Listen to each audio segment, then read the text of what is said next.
શું તમારું નામ? મારું નામ છે અરવિંદભાઈ. અરવિંદભાઈ નામ. હા, આ તમે લસણ વાયું છે? લખનભાઈ છે. આ કોની વાડી?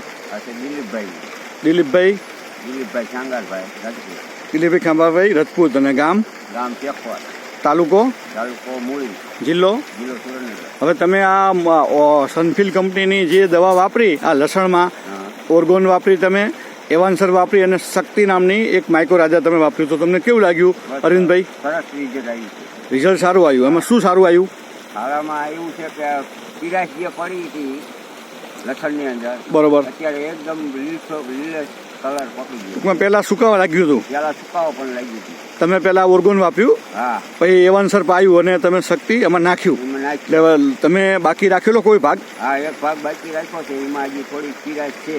એમાં નામાં તમને ફરક લાગ્યો? ઘણો પડ્યો. તો વસ્તુ ટૂંકમાં સારી લાગી તમને? હા, વસ્તુ બહુ સરસ છે. તો અરવિંદભાઈ બીજા પાકમાં તમે આ વાપરશો હવે આગળ પછી? ચોક્કસ મગફળી વાવી છે, એમાં પણ આજ મારે દવા અને ખાતર. મગફળીમાં ખાસ તમે અમારું એવાન્સર ટાઇકોડરમાં વીડીયામાં આવે અને લિક્વિડ ફોર્મમાં આવે, આ ખાસ પીવડાવજો. આ પીવડાવશો એટલે તમારે મગફળીની ફૂગ જતી રહેશે.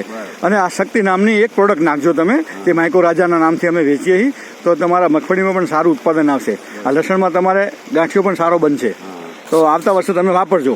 હવે આ કંપની મુંબઈની છે, Sunfil agro India private limited, Mumbai એનું નામ છે. અને એ કંપનીમાં હું કાંતિલાલ પ્રજાપતિ કામ કરું છું. તો આવતા વર્ષે વાપરજો. ચોક્કસ. આભાર અરવિંદભાઈ, તમારો આભાર. Thank you.